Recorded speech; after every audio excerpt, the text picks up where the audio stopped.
So the next question is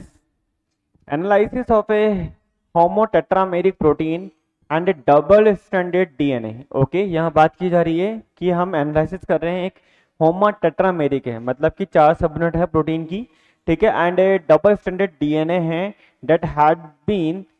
incubated in standard buffer. इसको आपने क्या करा है, इंक्यूबेट किया है एक स्टैंडर्ड बफर के अंदर, और on native gel revealed that they migrate through to their physical state। और इन्होंने बोला है कि ये एक तरह से नेटिव जेल के अंदर इन्होंने देखा है, नेटिव जेल के अंदर they revealed that they migrate through to their physical state, normal अपने जो फिजिकल स्टेट है उसके अंदर ही ये क्या कर रहे हैं, माइग्रेट कर रहे हैं। ओके, इन्होंने बोला है कि tetrameric nature of the protein and double standard nature of the DNA, ठीक है, मतलब कि जब ये क्या कर रहे हैं, इन्होंने बोला है कि जब नेटिव जेल देखा है तो they migrate through to their physical state, किस फॉर्म में, टेट्रामेरिक नेचर जो प्रोटीन का है उस फॉर्म में, और डबल स्टैंडर्ड डीएनए का जो नेचर है उस फॉर्म में ये माइग्रेट कर रहे हैं। Okay, so following hypothesis were made for the effect of adding high salt to the incubations mix and subsequent analysis on native gel. Okay, so इन्होंने बोला है कि अगर अपन एक फॉलोइंग हाइपोथेसिस है, इसने बोला है कि were made for the effect of adding high salt, अगर मैं इसके अंदर हाई सॉल्ट कंसंट्रेशन दे देता हूँ टू द इंक्यूबेट मिक्स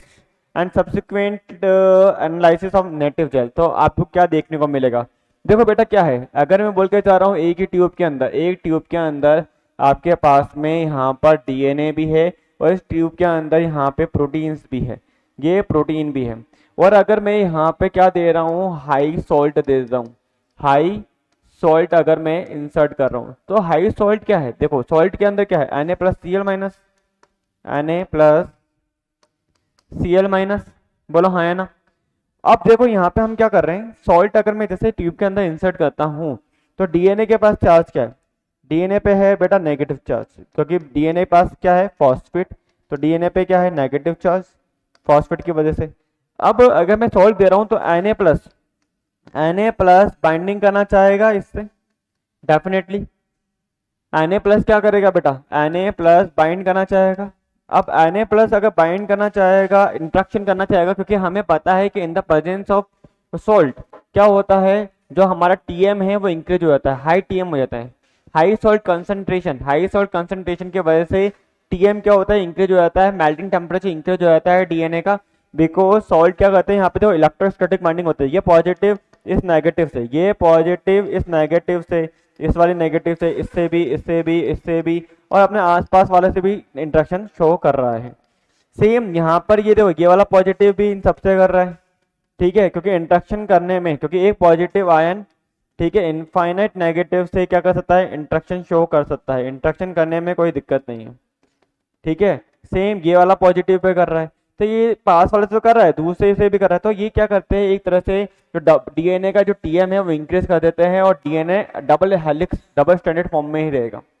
ठीक है, डबल स्टैंडर्ड फॉर्म में ही रहेगा। अब देखो सॉल्ट की वजह से क्या होता है कि देखो प्रोटीन है, प्रोटीन देखो टेट्रामेरिक फॉर्म तो रहेगा, क्योंकि सॉल्ट कभी भी आपके कोवलेंट बॉन्ड को ब्रेक नहीं करता है, सॉल्ट की वजह से कोवलेंट बॉन्ड ब्रेक नहीं हो रहा है, आपके नॉन कोवलेंट बॉन्ड ब्रेक हो सकते हैं, किसके, प्रोटीन के, तो नॉन कोवलेंट बॉन्ड तो ब्रेक हो सकते हैं, पर प्रोटीन क्या है, टेट्रामेरिक फॉर्म में, तो टेट्रामेरिक फॉर्म में रहेगा, बिकॉज दो सबयूनिट के बीच में जो बॉन्ड है वो है डाइसल्फाइड बॉन्ड, कोवलेंट बॉन्ड है, जिसको आपका कौन, सॉल्ट ब्रेक नहीं कर रहा है। इस बिहाफ पे, इस नॉलेज के बिहाफ पे हमें ये क्वेश्चन को सॉल्व करना है। So very first option is the protein would migrate as a homotetramer and DNA in double standard form, definitely DNA हमेशा डबल स्टैंडर्ड फॉर्म में ही रहेगा, डीएनए कभी भी सिंगल स्टैंड फॉर्म में नहीं आएगा। फिर उन्होंने बोला था protein would migrate as monomer, protein क्या है, मोनोमर फॉर्म में भी कर सकती है, but DNA in double standard form. अब देखो कई बार क्या होता है, ये एक सब यूनिट है, ये एक सब यूनिट है, अब इससे क्या होता है, इस सब यूनिट से कई बार क्या होता है कि दो, देखो एक तो होता है इंटरचेन, एक होता है इंट्राचेन, अब दो अलग अलग क्या होती है सब यूनिट, लाइक कई प्रोटीन के केस में देखा जाता है कि वो क्या कर लेती है, एक तरह से नॉन कोवलेंट इंटरेक्शन कर लेती है, वैसे तो क्या होता है, डाइसल्फाइड बॉन्ड ही होता है दो सब यूनिट के बीच में, ठीक है, बट कई बार क्या देखने को मिलता है, दो अलग अलग प्रोटीन है, ठीक है, दो अलग अलग प्रोटीन है, उन्होंने आपस में क्या करा, नॉन कोवलेंट इंटरेक्शन कर लिया, ठीक है, मान के चलो कि या तो क्या है यहाँ पे क्या हो सकता है, प्रोटीन के अंदर डाइसल्फाइड बॉन्ड है, डाइसल्फाइड बॉन्ड है तो कोई दिक्कत नहीं होगी, प्रोटीन क्या होगी, सॉल्ट हाई कंसंट्रेशन में भी है, सॉल्ट अगर हाई कंसंट्रेशन में भी है तो salt can not able to break disulphide bond, और उस कंडीशन में क्या होगा, ये क्या होगी, ये एक तरह से होमोटेट्रामर फॉर्म के अंदर ही माइग्रेट करेगी। बट अगर इनकेस कोई प्रोटीन अगर डाइसल्फाइड बॉन्ड से, दूसरे केस भी तो हो सकता है ना, अगर वो डाइसल्फाइड बॉन्ड से ब्रेक बाइंड ना हो करके वो नॉन कोवलेंट इंटरेक्शन करके बैठी हुई है, लाइक वो क्या करके बैठी हुई है, ये नॉन कोवलेंट इंटरेक्शन कर रही है, अगर नॉन कोवलेंट इंटरेक्शन बेटा शो कर रही है तो non covalent bond can break by salt. So in that case ये जो बॉन्ड बना हुआ है, ये जो सबनेट आपस में बाइंडेड फॉर्म में है, ये यहाँ से क्या होगा, बॉन्ड ब्रेक होगा, बॉन्ड ब्रेक होगा तो ये अलग, तो ऐसे या तो प्रोटीन की दो सबनेट के अंदर मेनली तो आपको डाइसल्फाइड बॉन्ड मिलेगा, दो सबनेट को जोड़ने के लिए मेनली डाइसल्फाइड बॉन्ड चाहिए, पर कुछ कुछ जगह पे नॉन कोवलेंट इंटरेक्शन भी देखे गए हैं। तो अगर नॉन कोवलेंट इंटरेक्शन है तो इन the presence of high salt concentration non covalent interaction क्या होगा, ब्रेक होगा, एंड चारों के चारों सबनेट क्या हो जाएगी, अलग हो जाएगी। आ रहा है, बट अगर मैं बोल के चाह रहा हूँ कि चारों के चारों सबनेट अगर डाइसल्फाइड बॉन्ड से डाइसल्फाइड बॉन्ड से जुड़ी हुई है तो इन दैट केस हम हाई सॉल्ट कंसंट्रेशन की वजह से डाइसल्फाइड बॉन्ड को ब्रेक नहीं कर पाएंगे, तो सारी की सारी एक साथ माइग्रेट करेगी। तो इन्होंने ये बोला है कि मे बी, अब ये भी हो सकता है ना, the protein would migrate as monomer but DNA double stranded form, DNA तो हमेशा डबल स्ट्रैंडेड फॉर्म में ही रहेगा, because in the presence of high salt concentration DNA का जो टीएम होगा वो इंक्रीज होगा।